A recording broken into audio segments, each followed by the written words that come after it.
When we think of Ridley Scott's 1979 classic, Alien, we think of Ellen Ripley. The two have become almost synonymous at this point, but imagine watching it for the first time in 1979.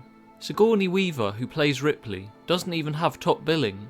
In fact, it's not clear until about 2/3 of the way through the film that she'll even be the main character. It's hard to imagine now, but the film uses a clever red herring to trick the audience. We are introduced to Captain Dallas initially, played by Tom Skerritt. He fits the usual mould of the hero, so it would be easy to assume that he's our protagonist. In this video, I'm going to go over how Alien pulls a clever trick on the audience and makes the unlikely Ellen Ripley the one who survives, and goes on to be an icon of cinema. I'm Firelink Frontier and welcome to the channel. If you'd like to support the channel, please like and subscribe. Right from the opening credits, the film leads us to expect Captain Dallas will be the protagonist. As I've said, top billing is given to Tom Skerritt, who at the time was already an established actor. Dallas is captain of the Nostromo, and he's immediately shown as the figure of authority. He's the one giving orders and making the tough decisions. The early sections of the film focus heavily on him and his responsibilities. He gets a significant amount of screen time, interacting with the crew and establishing his command. He fits perfectly into that classic sci-fi captain archetype that we're so used to seeing. On the other hand, Sigourney Weaver was a relatively unknown actress at the time. While actresses like Meryl Streep and Helen Mirren were initially considered for the role of Ripley, Weaver impressed in her audition, landing what would become her first major film role. She plays Warrant Officer Ripley. In many of her initial scenes, especially when the entire crew is together, she's subtly positioned off to the side, or even in the background. This gives the impression that she'll be a supporting character, not someone central to the film. Also adding to the misdirection is the impressive cast around her. Ian Holm and John Hurt, who starred as Ash and Kane, were already respected character actors. Veronica Cartwright, who played Lambert, already had prior horror film experience in films like The Birds, and also The Invasion of the Body Snatchers. Yaphet Kotto, playing Chief Engineer Parker, had starred in the James Bond film Live and Let Die a few years prior in 1973. Compared to these actors, Sigourney Weaver was by far the least experienced actor on set. The commercial ship, the Nostromo, is on its long journey back to Earth when a mysterious distress signal wakes the 7 crew members up from stasis. As the crew members discuss investigating the distress signal, Ripley is shown off to the side, with the captain right in the centre. One of her lines is even given out of shot. Mother's interrupted the course of our journey. Why? Yeah. She's programmed to do that should certain conditions arise. Like what? Seems she has intercepted a transmission of unknown origin. She got us up to check it out. The crew are obligated to investigate the distress signal, or they'll forfeit the money for the cargo.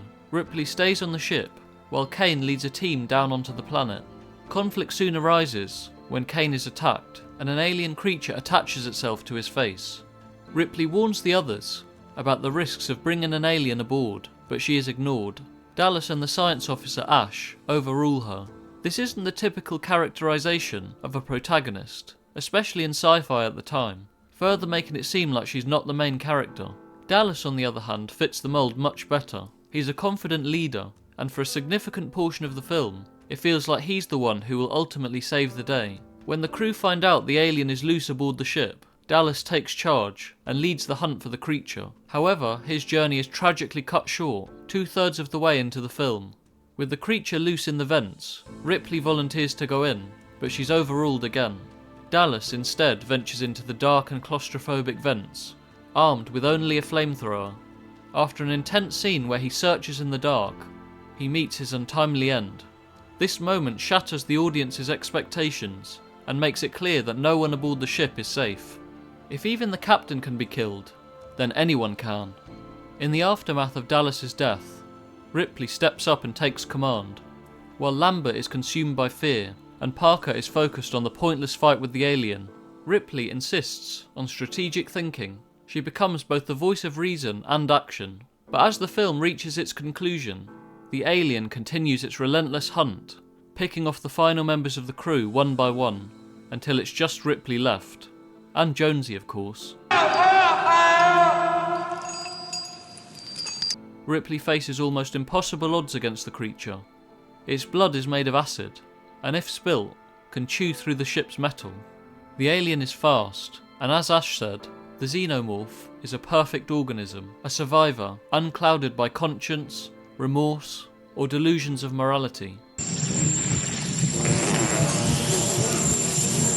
Alien is one of the few films I would consider a masterpiece. One of its greatest strengths is this brilliant narrative trick it pulls on the audience. It sets up Captain Dallas as the clear protagonist, the one you expect to see it through to the end, only for it to be a red herring, and Warrant Officer Ripley, the cautious, initially sidelined officer, to emerge as the true hero. While today we all know Ripley as the face of Alien, for audiences in 1979, this would have been unpredictable, and the death of Dallas, 2/3 of the way through the film, would have provided an extra layer of suspense, making the audience realise no one is safe.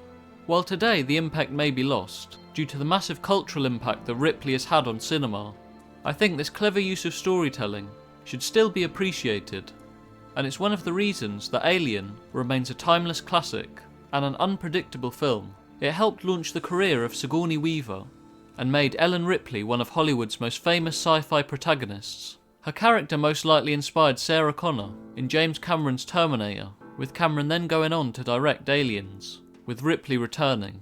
It's there she would first get top billing and become an action hero, but it wouldn't have happened without this sci-fi horror classic. I'm Firelink Frontier. If you've enjoyed this video and would like to support the channel, please like and subscribe.